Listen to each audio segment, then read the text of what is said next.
किसान सभा के साथियों, मैं आपके बीच में कुछ मिनटों में वो बात करूंगा जो गर्भित की है, जो समस्या आपके सामने नहीं है, जो समस्या मेरे सामने भी है। क्योंकि यही परिचय है कि मैं आपका नहीं होता तो आपके बीच में क्यों। आप जिस दफ्तर के सामने बैठे हो, इस देश का मान लो, इस मुल्क का मान लो, न कांग्रेस का राज है न बीजेपी का राज है। इस मुल्क में खान माफिया, शराब माफिया, भू माफिया, ड्रग माफिया, इनकी हुकूमत है। इनकी हुकूमत नहीं होती तो आज आप कई दिनों से जो यहां बैठे होकर आपकी पूरी रैली मैंने देखी,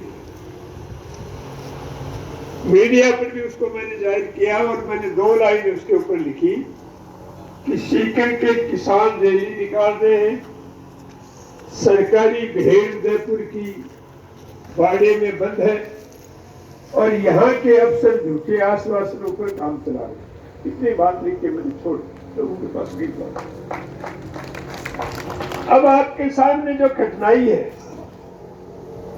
उसके लिए मेरा एक तो ताश खेलने वालों से थोड़ा अनुरोध है कि यदि कोई उनको दिक्कत नहीं हो तो परेशानी जो हो उसके लिए माफ करना।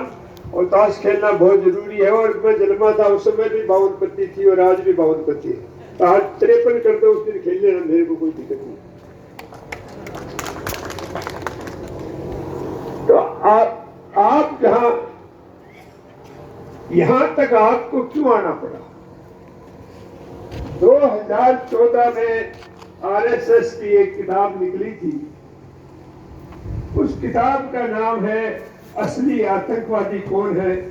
उसमें जो राज के सर्कुलर निकले थे कि इस मुल्क को हिंदू राज बनाना है, रोजगार देना है, किसी का पेट भरना है या स्वास्थ्य की कोई चिंता की जरूरत नहीं, इसको हिंदू राष्ट्र बनाना।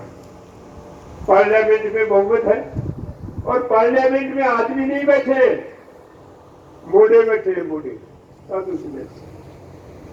और कोई कहते हैं अखबारों में बहुत बड़ा आता है कि सीकर बहुत बड़ा जागृत इलाका है, यहाँ शिक्षा के इतने बड़े सेंटर हैं और ये हो रहा है। मैं आपसे पूछता हूँ, 2.5 लाख वोटों से जीता हुआ पार्लियामेंट का मेंबर दूसरी बार जीता है, आप में से कोई बता सकता है उसका गांव कौन सा है? एक भी आदमी बता सकता। तो अपने से ज्यादा अनपढ़ कौन होगा? कि अपन ठग कितने होशियार हैं। अरे दूसरी बार 2.5 लाख वोटों से जीता और ये पता नहीं कहां से आया है, ये कोई जाट है, कोई हीर है, खाती है, किसी को पता नहीं। तो जनता बोली है, चालाक और धूर्त लोग इन बिल्डिंगों में बैठे हैं, चाहे खनिज वाला हो चाहे इधर वाले हो, चारों तरफ की बिल्डिंग में बैठे हैं, उनमें आपके दुश्मनों के एजेंट बैठे। कोई ये सोचे कि अफसर हमारे हो सकते हैं?